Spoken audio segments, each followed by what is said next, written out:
എൻ്റെ ഭർത്താവിന് ഏതൊക്കെയോ സ്ത്രീകളോട് ബന്ധമുണ്ട്, ഏതൊക്കെയോ സ്ത്രീകൾക്ക് മെസ്സേജ് അയക്കുന്നുണ്ട്. ഇങ്ങനെ പരാതി പറയുന്ന ഭാര്യമാരില്ലേ? ഇത്തരത്തിൽ വിവാഹത്തിന് ശേഷം മറ്റു സ്ത്രീകൾക്ക് മെസ്സേജ് അയക്കുന്ന, മറ്റു സ്ത്രീകളോട് ബന്ധം പുലർത്തുന്ന പ്രശ്നങ്ങളിൽ മിക്കവും കണ്ടുവരുന്ന കാര്യം എന്താ അറിയോ? ഒരു ഭർത്താവ് നല്ല പ്രതീക്ഷയോടെ ധാരാളം സ്വപ്നങ്ങൾ കണ്ട് വിവാഹം കഴിച്ചതിന് ശേഷം ആ കല്യാണം കഴിക്കപ്പെട്ട ഭാര്യയിൽ നിന്ന് അദ്ദേഹം സ്വപ്നം കണ്ട പോലത്തെ ഒരു സ്നേഹം കിട്ടുന്നില്ല. അവള് തീരെ പരിഗണിക്കുന്നില്ല. ഭർത്താവിനെ ഒന്ന് കേട്ടുകൊടുക്കാൻ പോലും അവള് തയ്യാറല്ല. ഒന്ന് സമാധാനത്തിന്റെ വാക്കുപോലും അവള് ചോദിക്കുന്നില്ല.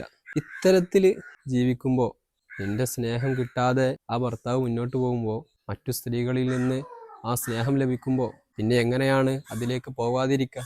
ഒരു ഭാര്യ ആത്മാർത്ഥമായിട്ട് അവളുടെ എല്ലാം എൻ്റെ ഭർത്താവാണ് എന്ന് മനസ്സിലാക്കിക്കൊണ്ട് ആ ഭർത്താവിന് ആത്മാർത്ഥമായി സ്നേഹം കൊടുക്കുമ്പോൾ, അങ്ങനത്തെ ഒരു ഭർത്താവ് മറ്റ് സ്ത്രീകളുടെ സ്നേഹം തേടി പോവുകയില്ല. അതുകൊണ്ട് സ്വന്തം ഭർത്താക്കന്മാരെ ചേർത്ത് പിടിക്കുക, കുറ്റങ്ങളും കുറവുകളൊക്കെ ക്ഷമിച്ചുകൊണ്ട് ആത്മാർത്ഥമായി സ്നേഹിക്കുക, പരിഗണിക്കുക.